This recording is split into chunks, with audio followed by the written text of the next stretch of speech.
Salaamaaleykum. Ok, le son est bon.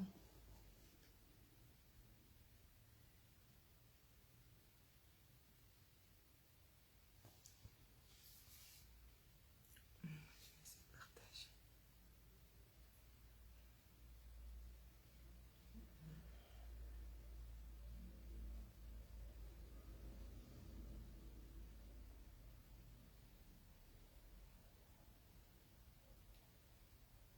Baye Mor Kane maa ngi lay ziar.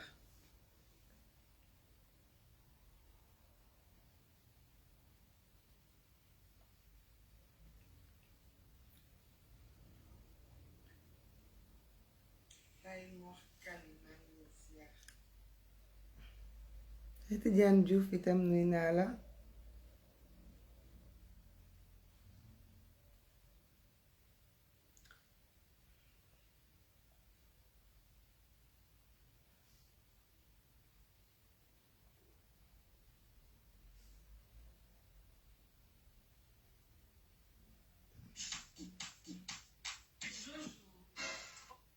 Daba naar maa la raw bu bare bare. maa ngi leen di nuyu di leen ziar di leen namm yéen ñépp wax dëgg yàlla.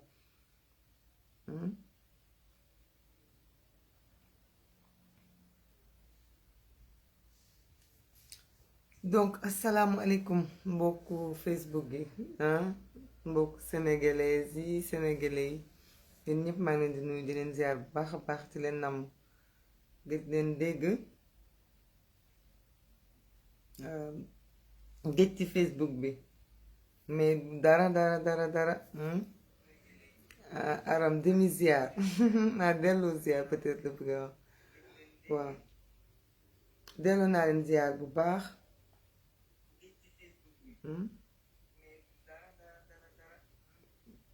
donc ñu xaar tuuti rekk ñenn ñu dugg Ousmane maa ngi lay nuyu ñenn ñu dugg comme ça ñu wana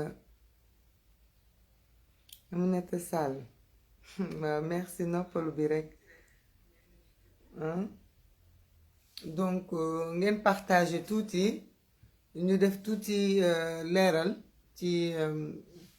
processus électoral bi coow li dafa bare fan yi ñuy dégg information yu bare yoo xam ni amul donc suñu rôle la itam ñu bokk ak yéen quelques informations Samba Ndiaye maa ngi lay ziar bu baax a baax donc loolu moo waral live bi solo live bi mooy clarifier li nga xam ne ñu ngi koy gis ay nouvelles yu ñu partagé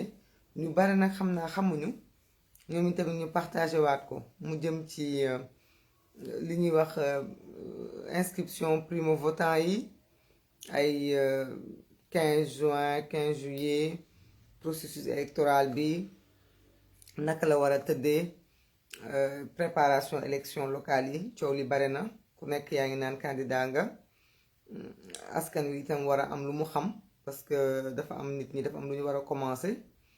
donc loolu laa bëggoon ñu waxtaanee ko mu nekk waxtaan bu gàtt rek ñu jëm ko tënk tuuti mu mun a am mu mun a am njëriñ mu mun a amal ñépp njëriñ voilà donc loolu daal laa ne woon tey il faut que ma def benn live malgré que nag c'est pas une excuse gëj nañu live du yoon xëy na xat-xat ci rek ak liggéey bi moo ko waral mais du am envie bi nii rien du tout incha allah dinañu reprendre fi ñu ko bàyyi woon mooy di communiquer di partager ak yéen ñu ngi jublu tamit ci ay élection ñu ngi jublu ci ay processus donc dinañ taxawaay bi ñu doon taxawee rek mooy communiquer ak nit ñi partager ak ñoom reprendre itam tous les combats yi nga xamante ne bàyyiwuñ ko woon sax ñu ngi ko doon def xëy na ci suuf mais reprendre ko dans les réseaux sociaux voilà donc loolu daal mooy solo live bu tey bi parce que nag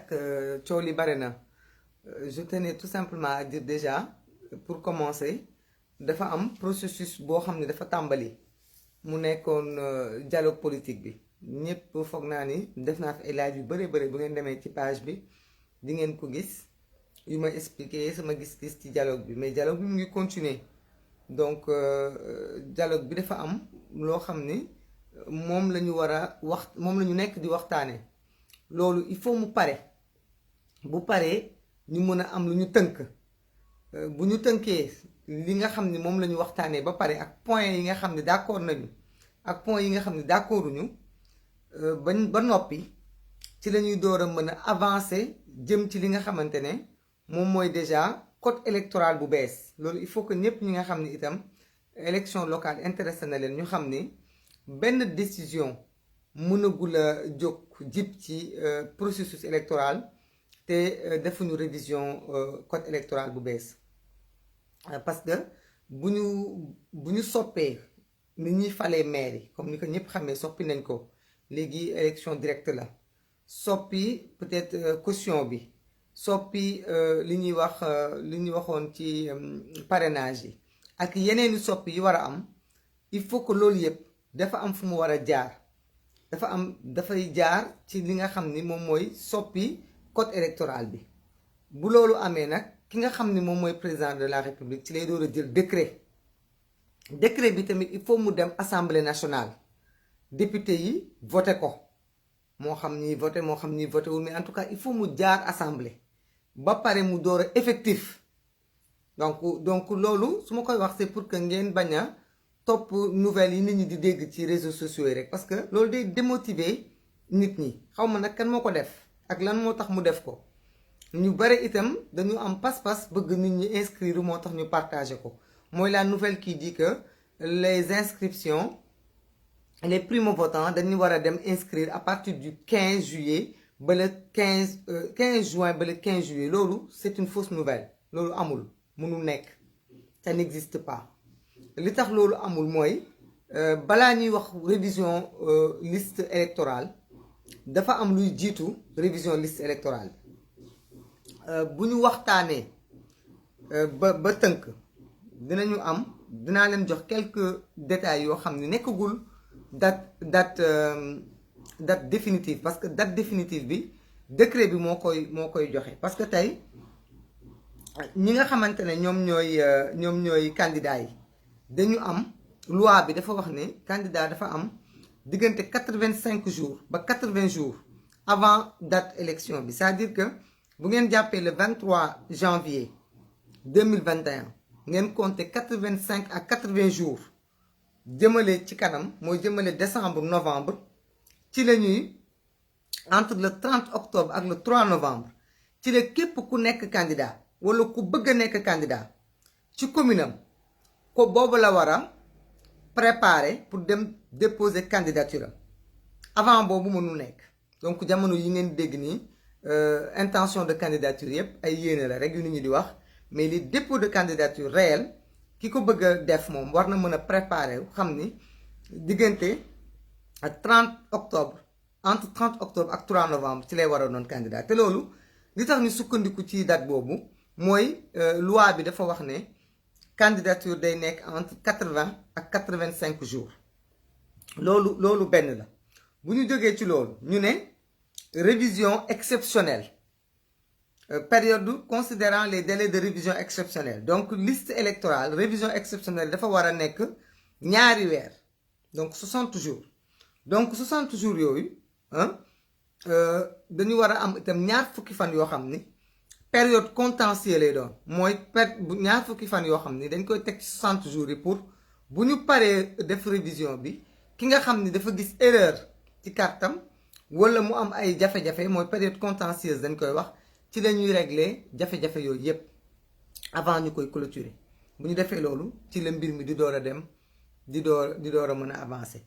donc loolu il faut ñu compter ci ñun suñu experts yi nga xam ni ñoom ñoo toogal opposition bi ci dialogue politique bi ci li ñu calculer xayma mooy jamono jooju période boobu dañ koy jàpp ci diggante le 10 août ba le 29 octobre foofu nag dinaa fa ñëwaat tuuti bu loolu weesoo ñu ne la dafa am période boo xam ni après dinaa ñëwaat ci question yi ngeen baal ma tuuti dafa am période boo xamante ne li nga xam ne moom lañ nekk di waxtaanee nii muy processus électoral bi changement yeeg yooyu 40 jours lay doon mooy période boo xam ne dañ ci lañu war a finaliser point de discussion yi nga xam ne moom la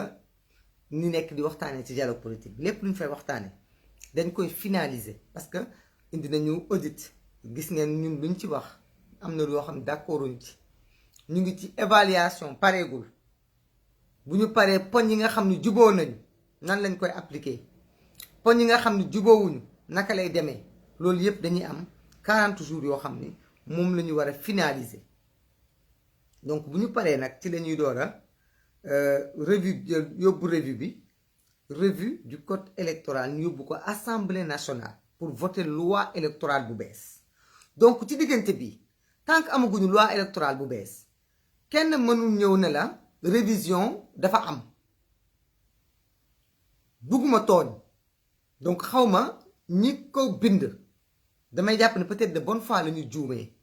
mais il faut que yéen ñi nga xam ne yéenay véhiculer message yi ngeen bañ a véhiculer message yoo xam ne bu ëllëgee dafay démotiver sénégalais parce que sénégalais bi nga xam ne xale la ñu ne ko da nga war a dem inscrire le 15 mu préparé le 15 su gisul commission bu beneen yoonatee day tayal donc loolu baaxul il faut que ngeen xam ko ñu mën a joxe la bonne information liste électorale révision bi ñépp nañu préparé wu jàpp ni boori le 10 août jëmale le 29 octobre ci lay doon mënta doon avant parce que ni processus bi tëddee moom moo tax amul itam kii boo xamante ne amul itam ni ñu koy waxee exception boo xam ne day am pour les primo-votants ak les anciens votants bu ñuy def révision exceptionnelle ça porte bien son nom képp koo xam ni mësoo voté da nga ci bokk képp koo xamante ne vote bi suy ñëw day fekk nga am 18 ans da nga ciy bokk képp koo xamante ne dangaa changé bërëb booy voté da nga ci bokk képp koo xamante ne da nga bëgg da nga déménager bëgg a changer wala tey nga dëkkoon tel endroit dëkkatoo fa nga dëkk beneen endroit bëgg a toxu da nga ci bokk képp koo xamante ne itam dañu juumoon ci sa inscription bind la bërëb boo xam ni yow bërëb boobu bokkoo fa da nga ci bokk koo xam ne itam dañ la fàtte woon bind te nga bëgg a bokk da ngay dem ñu changer ko ki nga xam dañoo juumoon ci sa tur wala juum ci sa lieu de vote wala juum ci sa prénom da ngay dem ñu modifier la ko ñooñu ñëpp ñoom la révision exceptionnelle bi soxal sans exception ñëpp a ci bokk ñëpp a ci bokk loolu nag c'est important ngeen nit ñi xam ko parce que dafay tomber période boo xam dafa délicat bon suñu njiit yi mënoon nañu xool avant ñuy fixer date yi bien avant ñun comme li ñu doon wax élection nañ ko def avant mënoon nañ fexe ba élection yi révision bi nekk beneen période bu gën a propice que période bi parce que période buy dafa nekk période hivernage daanaka ñi nekk biir Dakar wala ci yenn dëkk yu bari yi nga xam dañuy daan seen doole dañuy dem bay ci tool yi donc du ñu nekk en action pour mën a bokk ci révision yi loolu benn la xale yi nga xam ne itam dañuy jàng dañuy dem vacances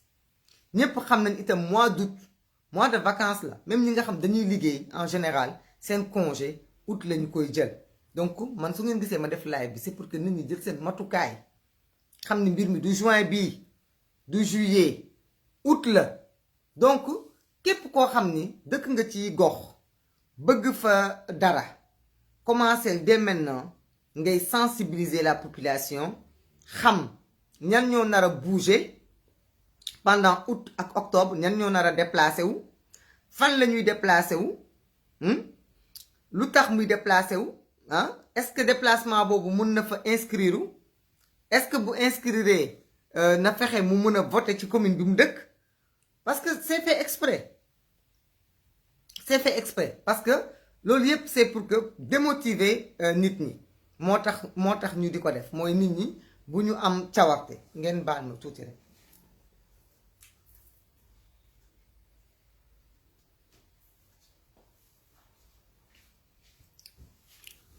voilà donc mun nañu wax ne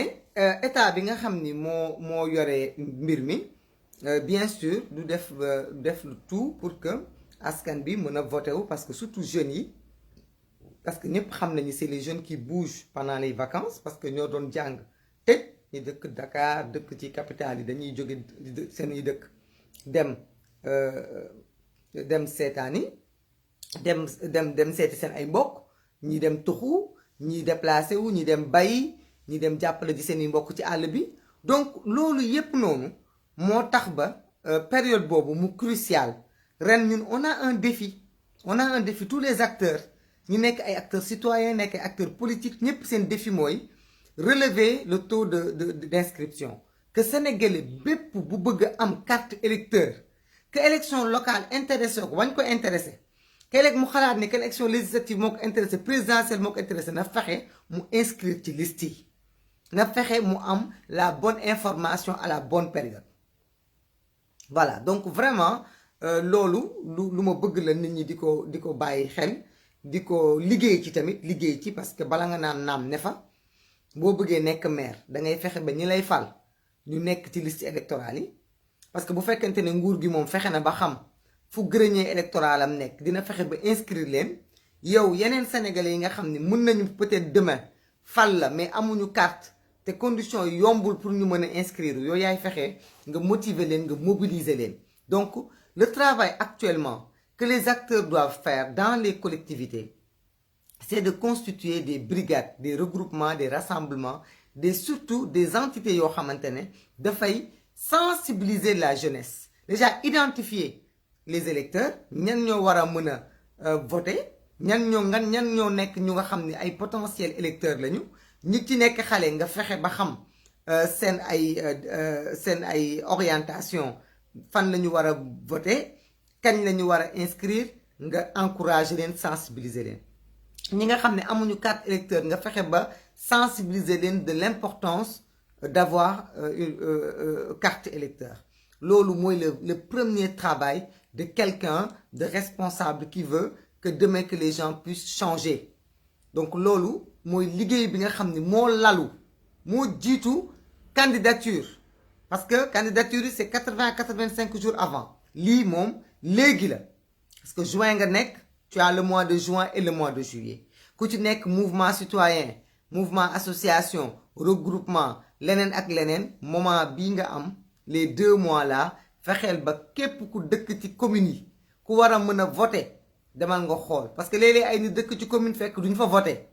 loolu mooy rey souvent opposition bi mooy ñu bëree dañuy dëkk ci biir dëkk yi mais heure vote bu jotee dafa am ñu leen di jël dugal leen ci ay bus yóbbu leen ñu voter ji donc yow ñooñu su fekkee da ngaa perdre sa temps ci ñoom ça veut pas dire que waroo wax ak ñoom mais ñooñu su fekkee da nga basé wu ci ñoom pour ñu voter la heure vote bu jotee ñoom mënuñu la voter dañuy dem ci beneen communauté rurale beneen commune beneen département voter fa yow da sa ay bal da nga ko tirer dans le vide donc da ngay déjà dem identifier ñi lay voter ñan lañu est-ce que foofu la ñu dëkk est-ce que foofu la ñuy voter su fekkente ne voter wuñu fa nga fexe ba nga toxal leen ci révision exceptionnelle yooyu loi bi maye na ko ñu ut ay certificat de résidence parce que ils ont domicilié là-bas ñu mën a voter foofu mën la voter liste bi nga xam ne moom nga bëgg ñu voter la donc loolu liggéey la boo xam ne kenn bu mu ci xaar kenn buñ ci xaar opposition bi bu leen ci xaar état bu leen ci xaar qui que ce soit képp ku dëkk sa commune bëgg mu changer même nekkoo candidat même yow amoo intention nekk maire mais am nga intention que population bi mën a voter pour fal maire bi gën kon jéemal xool ña dëkk ca commune ba est-ce que fa la ñuy voter est-ce que feneen la ñuy voter est-ce que yëg nañu ni est-ce que vote bu jotee du leen fan la leen di fekk parce que janvier la ñuy voter mais août septembre octobre ci la ñuy inscrire donc nit ki mën na jàpp ni am naa temps janvier la ñuy voter nga dem bay tool nga dem vacances nga dem leneen ak leneen nga ñibbisi fekk na c'est trop tard amatuloo temps mënatuloo inscrire weesu na nga topp nag ci ginnaaw jaan bi di watatu ak di wax xam nga kon loolu du am njëriñ kon njëriñ bi mooy nga fexe ñi nga xam ne dañuy dem vacances ay la yéwén nañu xaar bu dee ñi ko mën ñu xaar bindu ñi nga xam ne sax mënuñu xaar mais dañoo nekk nu ma ko mën a waxee dañoo nekk dañu war a dem par exemple un exemple ku war a dem Waalo te war a voter waa Dakar kooku dinañu waxtaan ak ci processus bi ci lay bokk parce que commission électorale bi li ngeen war a xam mooy nit ñi parti politique dañ fay am ay représentants dañ fay am ay représentants donc dinañu mën a inscrire ku nekk Tamba war na mën a inscrire ne man Dakar lay voter bureau de vote nangam parce que commission la une commission n'est pas une commission du commission électorale pour Pikine commission électorale pour Grand Yoff en principe du demee noonu quand on dit commission électorale man ça m'est arrivé ma voté Grand Yoff dem inscrire u Pikine te voté naa Grand Yoff donc commission électorale du loolu donc même yow mi nga xam ne da nga dem ci àll bi war nga mën a dem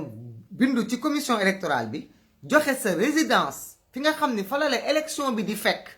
te fa nga bëgg a voter sa maire te fa nga dëkk nga bindu foofu voilà donc il faut que loolu vraiment information bu am solo la boo xam ni dañu ko war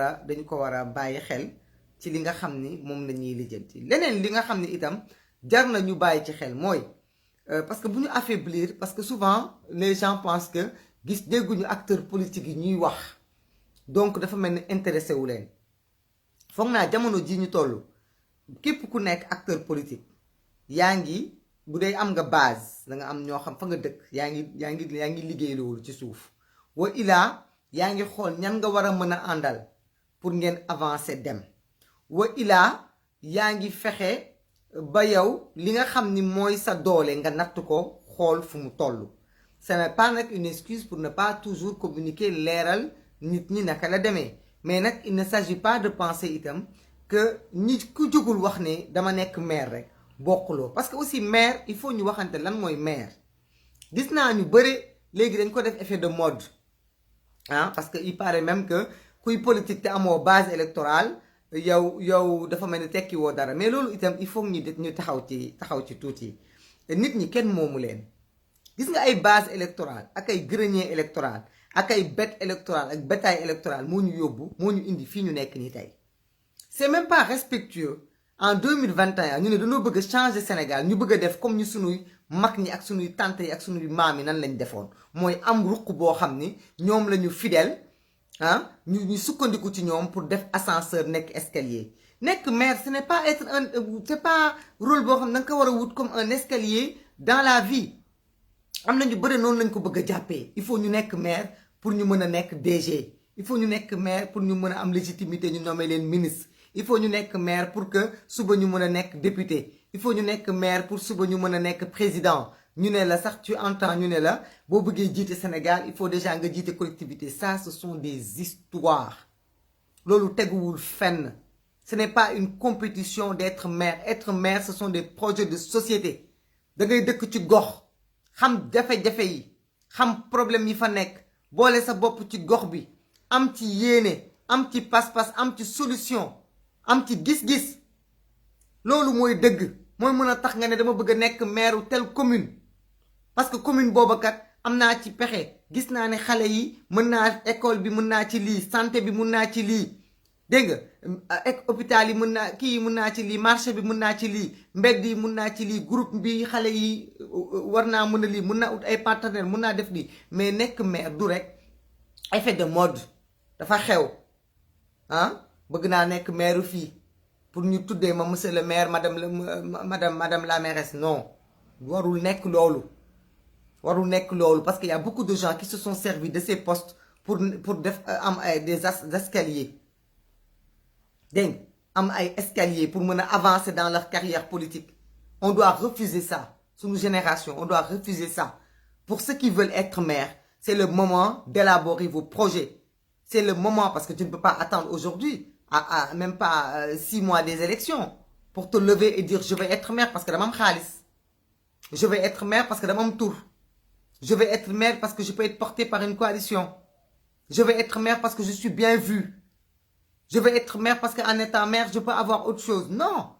ce n'est pas juste pour les populations parce que les populations qui vivent les difficultés qui vivent dans leur localité ñi nga xamante ne ñoom ñooy subir li nga xam ne moo am ci gox yi ñooñu foog naa ni am na leneen lu ñu leen war a yéene lu dul utiliser leen juste pour ne maa ne maire de nangam. am na nag ñoo xam ne am na ñu yéene ci seen gox am na ñu yéene ci seen bërëb ñun dañu war a changer loolu ñun waruñu accepter li suñu mag ñi doon def ñu di ko def mooy nga nekk maire bërëb dem dëkk fële des maires yi nga xamante ne ils ne vivent même pas dans leur localité Dakar dañuy ñëw dëkk parce que yomb na tey ñu taxaw dem ci benn àll boo xamante ne ñi fa nekk ci ay votants bëriwuñu yaa ngi fa doon dimbale nit ñi ku dee nga jaale ko ku feebar nga faj ko nga ñëw nga ne da nga bëgg a nekk maire nit sooy def social da ngay def social on n'est pas maire parce que on est dans le social on n'est pas maire parce que on a financé des groupements de femmes donc ça c'est pas normal hein Aram de Der on n'est pas maire parce qu'on a donné ici des yeelu maam joxe fii ay suukaru koor joxe fii li jox leen ma mairie bi loolu mooy indi li am mooy que les maires ne travaillent pas mooy mu indi des corruptions parce que ki jël xaalisam investir ko ci ay nit il attend peut-être à ce que ñu delloo ko parce que kii def te yàlla tax du taxaw ne fay leen ma poste maire fay leen ma poste député fay leen ma poste leneen donc loolu yëpp il faut que ñi koy waxtaanee ñu xam ne vraiment élection locale c'est extrêmement important bu ñu bëggee suñu réew mi changer dañuy commencer ci localité yi bu ñu bëggee commencer ci localité yi nag dañ koy commencer avec sincérité avec courage mais avec détermination ak engagement loolu mooy mën a tax suñu gox yi changer xar kanam loolu mooy mën a tax bu ëllëgee ñu am ay communes yoo xamante ne ay communes yu viable la ay communes yoo xamante ne ña fa nekk macha allah ñu ngi liggéey pour seen askan di liggéey pour seen gox boo paree nag nga mën a yéeg ci leneen vraiment élection yii coow li bare na te nar na gën a bëre nañu xam ne itam amatul comme li amoon parce que acteurs politiques yi muy pouvoir comme opposition juboo nañu ci képp ki nga xam ni moom la ñu def ci kaw liste bi moom mooy nekk maire directement parce que bu njëkk nit ñi dañ daan fal maire fal benn conseiller municipal bu ñu falee conseillers yi ñoom ñooy waxtaan ci seen biir tànn kenn ku nekk maire donc lu bare sax nit ñi dañ leen tànnal koo xam ne gënalu leen loolu du amati ki nga xam ni moom mooy yëkkati loxoom te nar ko tàmm nit ñi dañ koy xam avant ñuy dugg ci bureau de vote yi dinañ xam ni liste bii boo ko falee diw mii mooy nekk maire kooku bu la gënalee nga fal liste bi bu la gënalul nga dem wuti beneen liste parce que boo votelee liste boobu kooku moom mooy nekk maire loolu nag couteau à double tranchant la parce que am na ñoo xamante ne dinañ ci profito pour seen ay posture te loolu itam foog ñu moytu ko ñi nga xam ne ñoo gën a am tur ñu gën a am xaalis ñu gën a am visibilité ñoo nar a gën a am chance ci loolu alors que pourtant il y a de braves sénégalais yoo xam ni ils sont au service de leur communauté war nañ leen a mën a tànn c'est le moment de ne pas faire de mauvais choix il faut pas aussi que ñu def suñu bopp pression bu ñu nangu loolu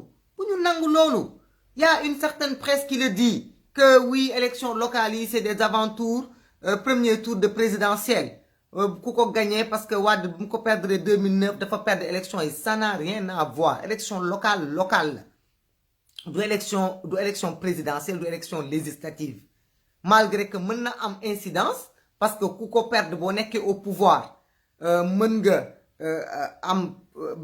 un peu de mal à gérer le pays parce que tu as perdu loolu mais ça ne veut pas dire que soo ko gagné da ngay gagné présidentielle il faut pas que ñu accepte ñuy dugal loolu ci suñu bopp parce que loolu ça amène les dérives de langage yi nga xam ne gis nañ ko président Macky Sall teg ko fan yi mooy bi mu waxee ne ku am problème ci sax gox-goxaan nag ma woo du rôlam ce n'est pas son rôle du cëram yow président Macky Sall Sénégal la ñu la dénk soo demee nag bay baana wu di wàccee sa bopp ci ay élection locale di lijjanti kuy nekk maire ak ku nekkul maire wàcc nga sa ànd parce que loolu sa yoon nekku ci ñi nekk maire ce n'est pas au président de les choisir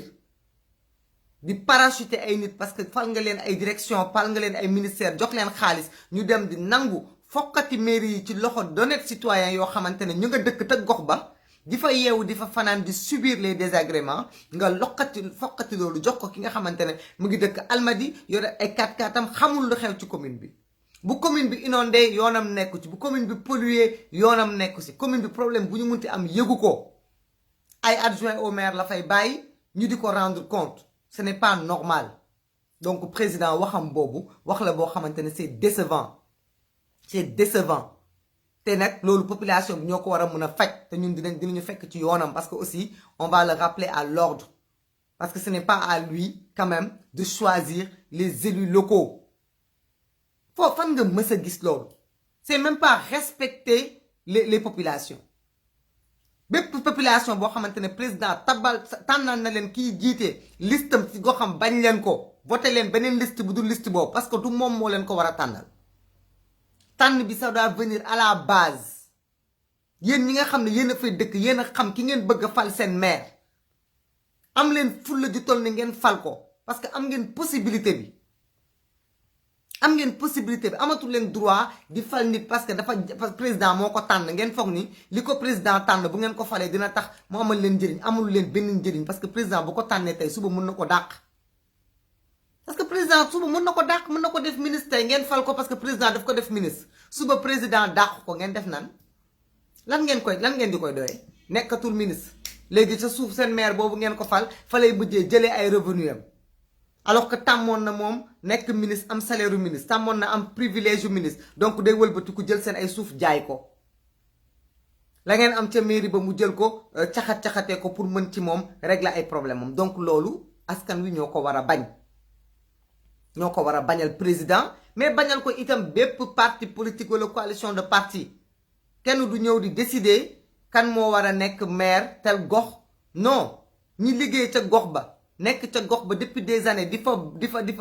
jëmbat seen ay graines xam jafe-jafe waa dëkk bi mën a xam nit ñi xàmmee ko am na ñoo xamante ne mais yàpp àdduna bi weesuwul yow ñi nga dëkkal xamoo leen tu ne peux même pas identifier kan moo dëkk ci commune bi nga ñëw nga ne da nga bëgg a nekk maire commune boobu. Et puis légitimité mairie ça ne veut rien dire Ablaye Baldé nekk fi maire de Ziguinchor est-ce que tax na mu nekk président de la République laaj na ba sonn amul. La liste est longue. Combien de Sénégalais ont été maires et maires pendant combien d'années? Te musuñu mën a briguer le suffrage des Sénégalais. Donc il faut pas que ngeen di jaawale loolu du ay wax ñi liggéey Sénégal nañu continuer di liggéey Sénégal ñi nga xamante ne dañu am yéene nekk ay maire nañu taxaw xool seen ay programme seen ay projet lan la ñu bëgg a defal seen gox est-ce que am nañu les moyens est-ce que am nañu les idées est-ce que am nañu les partenariats est-ce que am nañu des solutions est-ce que am nañu nangam est-ce que am nañu nangam ñu taxaw ci loolu ñu liggéey ci ñu présenter ko seeni population xool est-ce que ces gens-là c'est des gens fiables c'est des gens courageux c'est des gens yi nga xam ne am nañu pexe ñu fal leen ngeen bal di jël seen ay mairie di ko fal di ko jox ñoo xamante ne c'est juste escalier électoral lañ ko bëgg a jëriñoo loolu du avancer loo nit ñi fenn loolu benn la beneen bi mooy wax dëgg yàlla coow yi itam mu ngi bare am na ñoo xam ni léegi jàpp nañu ni mënuñu nekk maire dañu bëgg a nekk président conseil départemental yeew rek ñu ne dama bëgg a nekk président conseil départemental tel endroit loolu itam il faut ñu wax ci parce que comme département boo gis dafa am ay communes yu ko lal commune yooyu il faut seen biir commune bu nekk ñu waxtaan xool représentant yow naka ngay bëggee nekk président conseil départemental yow amoo benn mairie yow benn mairie téyeegoo ko nekkoo président maire benn mairie wala amoo benn mairie amoo ñaari mairie amoo ñetti mairie comme par exemple Dakar il faut 19 communes nga dëkk Wakaam waa Wakaam ñoo la xam ñoom ngay liggéeyal nga ne non léegi man Wakaam laa dëkk mais dama bëgg ñu jox ma mairie Dakar ci ban base Dakar waa Grand Yoff ci lañ bokk waa HLM ci lañ bokk waa HLM lu tax ñu lay jox mairie Dakar loo leen defal ban projet de nga leen tegal non coalition yi nga xam ni ñoo am ay parti partout ci 19 communes yépp ñoom ñooy toog ngeen may ma jël suñu benn scientifique boo xam ni expert la allo oui non dama juum maa ngi ni ci live bi sax ma foogoon da ngay woo pour dugg sax mais garaawul ah tu vas intervenir sur le processus ah d'accord c'est bon ok waaw benn expert électoral la boo xamante ne ñoom ñu ngi nekk ci dialogue bi ñoom man information yu may leen di jox yi ñoom ñoo ñu koy jox donc dañuy taataan ci ñoom pour mën a waxtaan ak yéen donc foog naa li ma wax loolu lañ ñu rendre compte fidèlement. J'espère que je me suis pas trompé sur ça. Donc itam may wax ci loolu. Donc tey ñu bari dañuy yeewu ne dañu bëgg a nekk maire de Dakar. Maire de Dakar je pense que déjà nga dëkk Wakam bëgg nekk maire de Dakar da ngay déjà nekk maire de Wakam pour nga mën a tëb nekk maire de Dakar wala wa ilaa quand même nga liggéey ci mairie ville lu yàgg ak lu war a mën a tax nga ne am nga problème xam nga solution wala les rouages de comment la ville fonctionne. Mais te réveiller du jour au lendemain parce que tu as été élu quelque part bien ko gis souvent ci camp opposition mais dañ ko gis ci camp pouvoir bi lu gën a bëri dañuy am moyen rek am xaalis rek ñu ne ville waaw mairie Dakar laa soxla. gis nañ fi Moustapha Cissé loo mën a walla man mairie Dakar laa bëgg ñu jox ma waa Dakar daal ñoom bëgguñu dara ci seen bopp dañoo toog rek di xool seen mairie bi kuñ ko jël wékk ko mairie Dakar nag da ngay war a xam ni conseillers ya fa nekk ci ay mairie la ñu jóge nekkul ni dañoo tëb nii rek Dakar ci boppam du benn ba Dakar c'est la ville de Dakar c'est la ville de Dakar am na loo xam ni préalable la. ñu ngi nekk di wax ne Macky Sall est-ce que ville bi du changer statut bi est-ce que y aura pas des modifications comme ni mu changé tey Kër Massar ñu war a xool processus bi ñuy falee maire ville de Dakar est-ce que du ko soppi ñu war nit ñi war a mën a taxaw nekk bloc nekk benn ànd ñépp xam seen intérêt surtout opposition bi ànd xeex ba ñu xam nan la ñuy falee maire bi naka la mbir yi di jaaree processus bi kañ la ñuy fal kañ la ñuy folli kañ la ñuy bindu kañ la ñuy réviser kañ la ñuy déposer candidature ñaata la ñuy joxe caution loolu yëpp dañ ko war a xaar ba loolu yëpp taxaw tënku ñu door a mën a nag ku ne génnee sa jaasi te balaa ñuy génnee jaasi dañuy dugg ci néegi waxtaan ba xam ndax dinañ am solution ndax dinañ déggoo bu ñu waxtaanee ba am peut-être consensus baax na bu ñu amul consensus ku nekk na nga mën a daas sa paaka. Mais c'est trop tôt pour que nit ñi commencé di xiiroo ak di ŋaayoo parce que loolu itam dafay tax sénégalais yi jàpp ni affaire mairie dafa am lu ci neex wala mburu ak soow bu ci nekk wala loo xamante ne dafa tax nit ñi di rey seen bopp ba ñoom ñu ne seen yoon nekku ci du leen ko jaral. Il faut que ñu revoir suñu ay comportement vraiment du pour yedd kenn mais si on veut vraiment aider les populations à être à avoir am benn visibilité bu leer ni seen kanam xam nu ñuy voter ak ku ñuy voter dafa jot depuis léegi ñu kii ko ñu taxaw ci loolu ñu éviter yenn combat yi nga xam ne c'est inutile voilà c'est nous battre contre nous-mêmes nous tirer des balles dans les pieds te jaru ko le salut de l'opposition même mooy mu unir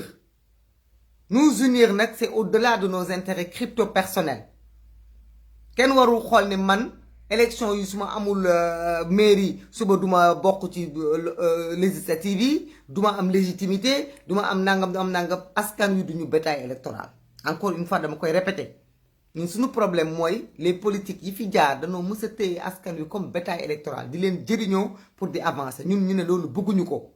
moo tax au lieu que ñuy xeex pour suñu njëriñ parce que coono bi ñuy def sur le plan national buñ ko defoon ci benn gox wala benn ruq kon dinañ fa am lu bëri ndax kon ni la Sénégal di xamee foog naa ni nga dem sa benn commune bi yëpp xam la xàmmee la moo gën a yomb mais c'est un choix que de dire on se bat pas pour un groupe pour un quartier pour un département pour une commune on se bat pour le Sénégal donc ñi nga xam ne ñoo am intention boobu il ne faut pas ngeen leen di tëj ci benn koŋ-koŋ ça ne veut pas dire que ñi nga xam ne dañu bëgg benn gox dañu démérité wala dañoo faible non parce que am na ñoo xamante tamit ils seront utiles dans leur commune nañu xool les bonnes personnes jox leen les postes yu baax teg leen fu baax ndax ñu mën leen voter ñu xool respectabilité nit ñi xool taxawaayu nit ñi xool engagement wu nit ñi dégg nga bañ a xool xaalis ba ngay xool xaalis parce que ku am xaalis na investir ubbi société jël xale yi ñu liggéey mais am xaalis bu mu ñëw di la wax jox ma mairie di la romb di la battre di la jox ay xaalis pour nga jox ko mairie bis boo ko joxee mairie dana détourner lépp lu nekk ca mairie ba dina ko jël def ko ci poosam di ko lekk te mënoo ci dara parce que daf laa joxoon xaalisam nga lekk ko waxuma ni ñu am xaalis ñëpp dañoo corrompu mais dama ni bu ñu jiital xaalis nu ñu jiital yeneen critère vraiment j'espère que live bi guddul parce que mon intention vraiment mu gudd c'était pour vraiment yem ci benn point dorénavant c'est ce qu'on va faire on va faire des points on va essayer de ne pas trop être long pour que nit ñi mën ko seetaanaat ku ci am dara lu la leerul nga mën a ñëwaat visionné waat ko pour mu gën a leer ci yow wax naa date yi préparé wu leen waxtaan ak seen askan entre le 10 août jusqu'au 29 octobre boobu la nit ñi war a mobiliser wu pour inscrire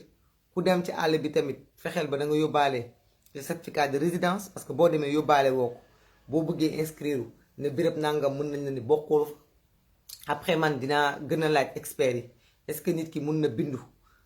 ci beneen région alors que ci région bële lay voté dinañ ko laajte luñ ci xam dinañ leen ko baaxe mais dans un premier temps li ma leen di mën a wax comme information bu sûre mooy cette information qui dit que le 15 révision pour les primo-votants c'est une fausse information amul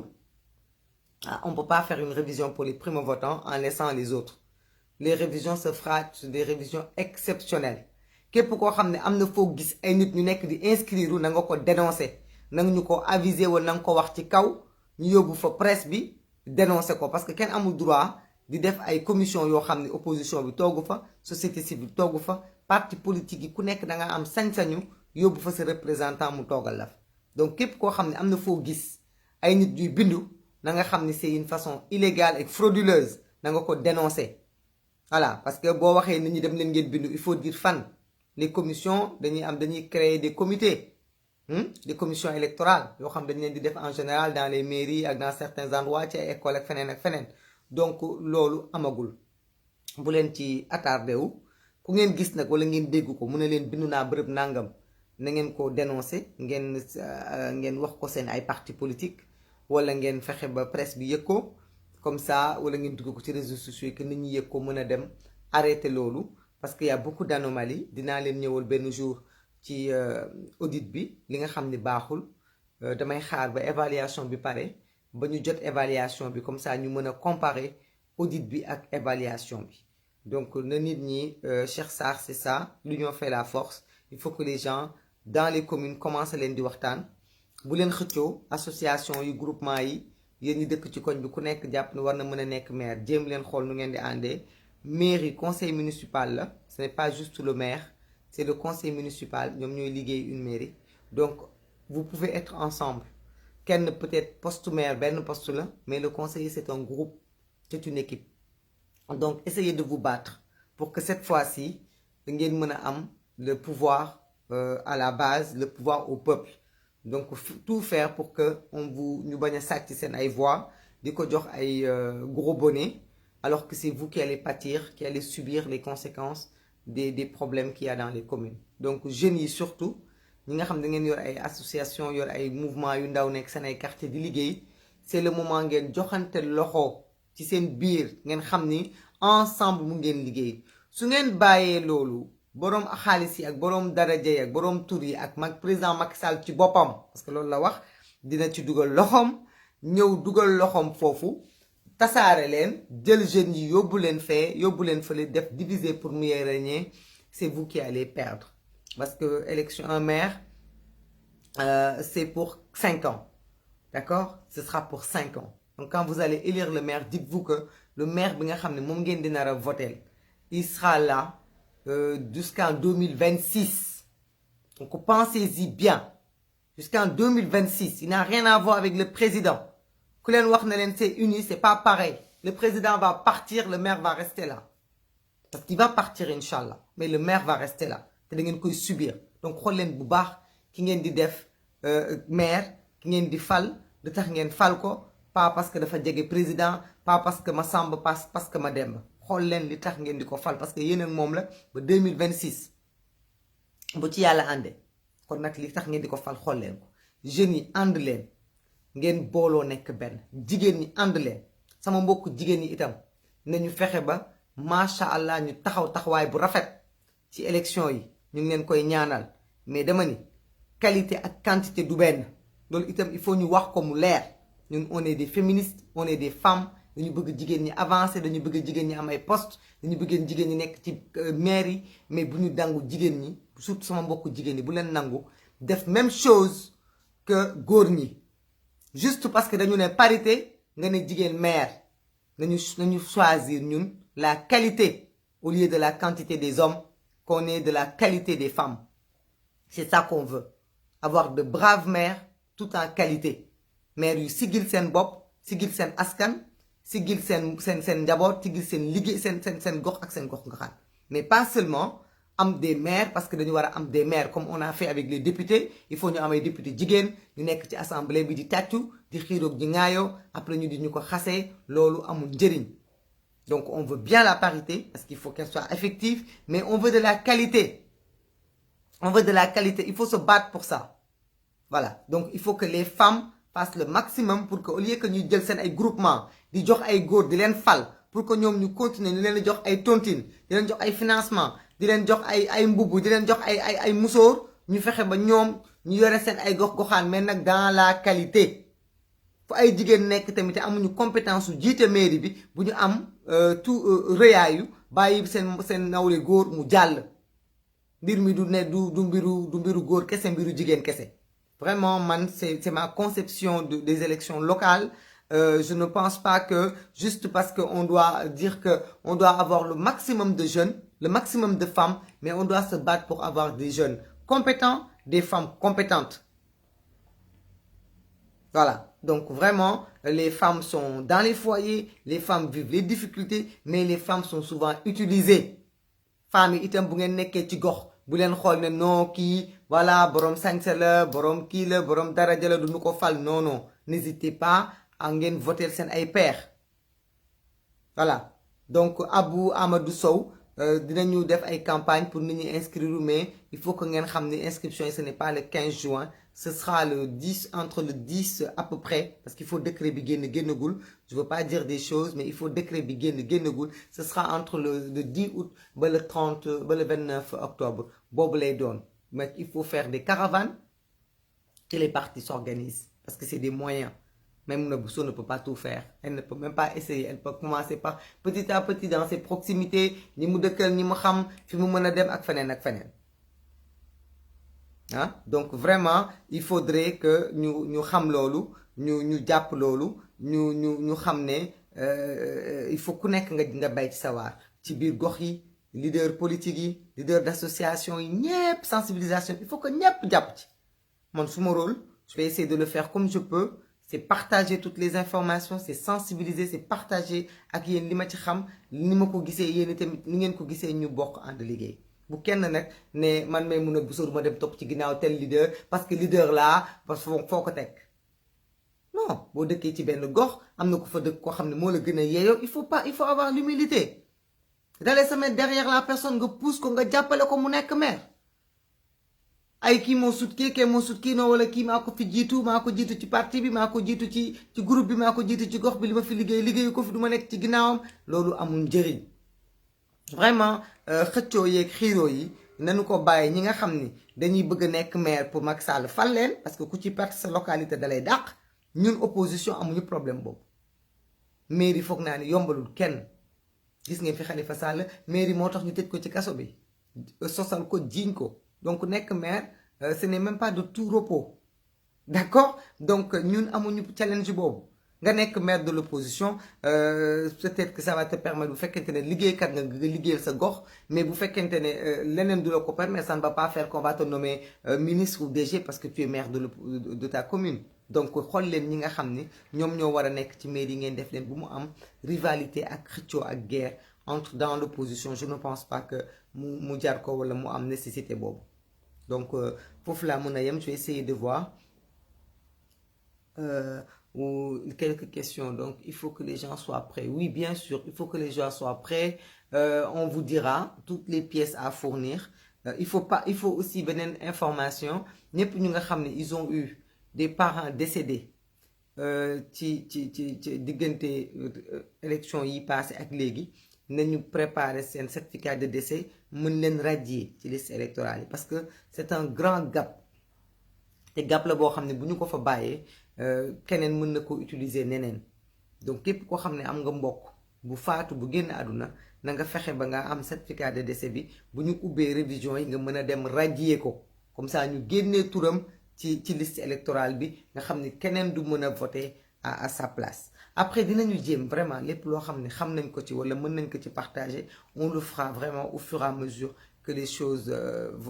se passent. Voilà, donc le décret, il faut le surveiller. Mais comme je vous dis, rassurez-vous, il y a déjà li ñu waxtaane, il faut déjà ñu tënk ko ñu évaluation bi pare lépp pare ñu waxtaane ko ne lii la ñu décidé. Dialogue politique bi il faut mu jeex il faut mu jeex. Donc vraiment loolu laa ci bëggoon wax, ngeen jéggal ma nag bu dee live bi guddee na pour ñoom Dabanar Tall ñi nga xamante ne ñoo nekk ba Espagne ak ñi nekk Europe, parce que heure bi fait très très tard chez vous. On va essayer de trouver benn créneau boo xam ne ce sera un peu plus tôt pour tout le monde, inch'Allah. namm naa leen torop nag vraiment, c'est pas parce que gëj naa ci Facebook bi que nammuma leen, namm naa leen torop. Merci à tout le monde, merci à tout le monde. Birania, oui, il faut s'abonner, comme ça bu live bi di ñëw dootoo ko raté, inch'Allah. Merci à tout le monde, merci, bonne soirée. Je vois des cœurs là, c'est de la part de qui? Bon, merci à tout le monde, merci vraiment, merci pour tout.